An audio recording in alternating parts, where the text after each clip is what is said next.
अपन सुप्रसिद्ध कवि रहीम जी के बारे में, रहीम जी के दोहों को पढ़ेंगे। तो रहीम जी का बहुत ही सुंदर दोहा और बहुत ही प्रसिद्ध दोहा हमारे सामने प्रस्तुत है, जिसमें रहीम जी ने हमें सच्चे मित्र की विशेषता के बारे में बताया कि सच्चा मित्र कौन होता है। तो दोहों को देखो गाकर पढ़ते हैं बच्चों, तो गाकर पढ़ेंगे हम इसको। तो दोहे को सुनिए जरा ध्यान से। कही रहीम संपत्ति सगे, बनत बहुत बहुरीत, विपत्ति कसोटी जे कसे, तेई साचे मीत रहीमा, तेई साचे मीत।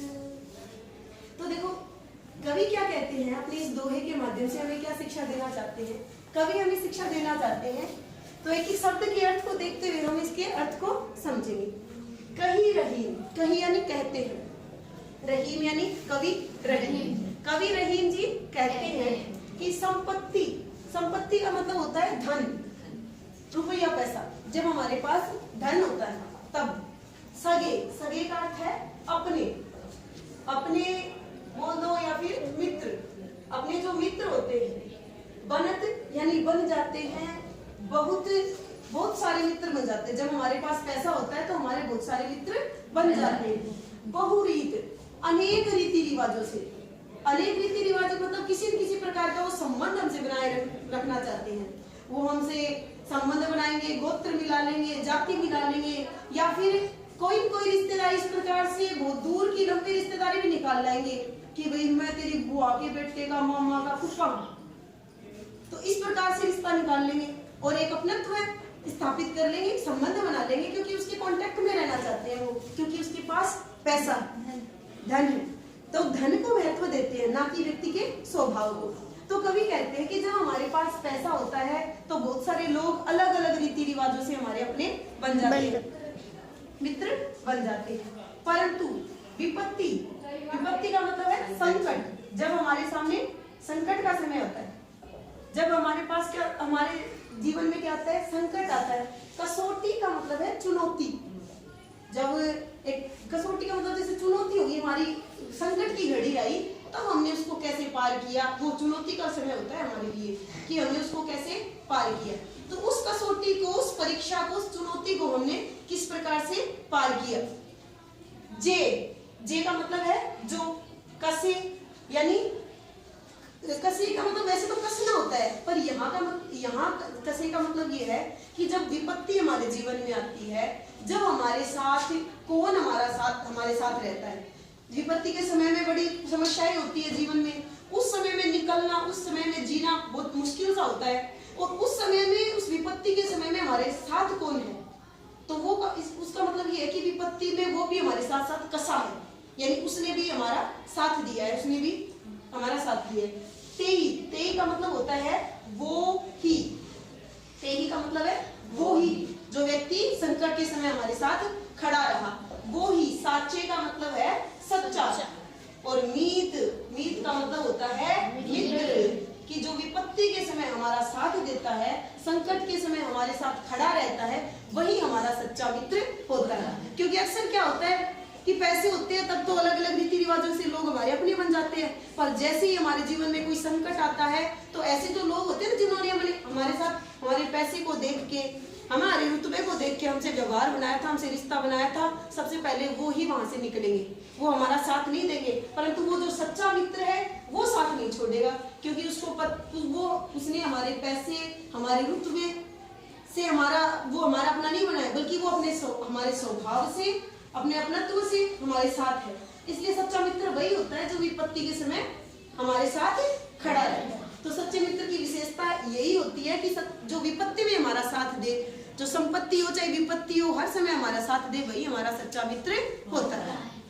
स्टार्ट। अब रहीम जी का दूसरा दोहा अपन पढ़ते हैं, जिसमें सच्चे प्रेम और झूठे प्रेम के बारे में हमें संकेत दिया गया है कि कैसे पता चलता है कि कौन सा सच्चा प्यार है, कौन सा झूठा। तो देखो दोहा पढ़ते, बहुत ही सुंदर दोहा है।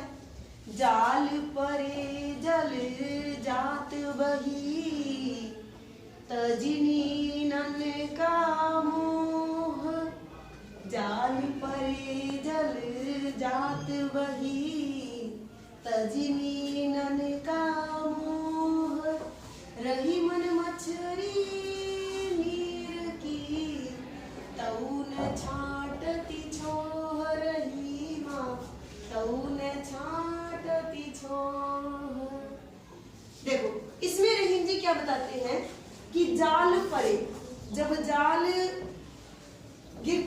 और एक गिरता है जल में, जब जाल को जल में डाला जाता है। और आपको पता ही है जाल को जल में क्यों डालते हैं? मछली को पकड़ने के लिए। तो जब जाल को जल में मछली को पकड़ने के लिए डाला जाता है, जात चला जाता है, तो जल क्या करता है? तुरंत ही जाल से बाहर निकल जाता है। जल तो ऐसे ही करता है जैसे कि अपन जाल के जैसे उसके होते हैं ना, जो खाने होते हैं जोड़े होते हैं, जिसमें से क्या निकल जाता है? पानी तुरंत ही बाहर निकल जाता है। तो जात वही नहीं चला जाता है। कौन? जल तुरंत ही जाल से बाहर निकल जाता है। अब उसने देखो इस बात को कवि ने कितने सुंदर तरीके से व्यक्त किया है। कवि ने बताया है तजी का मतलब होता है छोड़कर। तजी का मतलब होता है छोड़कर। मीलन यानी मछली का मोह का मतलब है प्रेम। तो जल तुरंत ही जाल से बाहर निकल जाता है मछली के प्रेम को छोड़कर।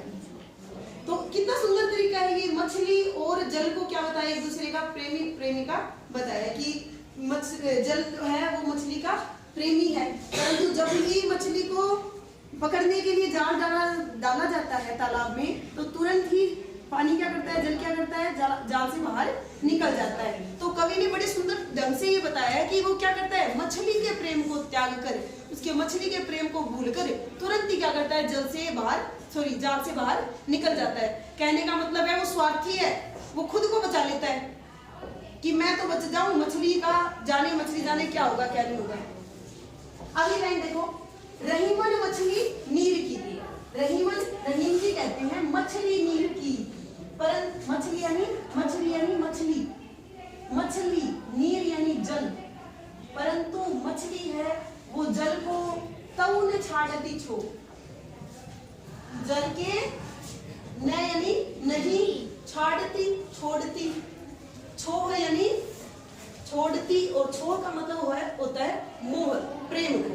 परंतु जो मछली है वो जल के प्रेम को त्याग नहीं पाती, जल के प्रेम को त्याग नहीं पाती है और अपने प्राणों को त्याग देती है।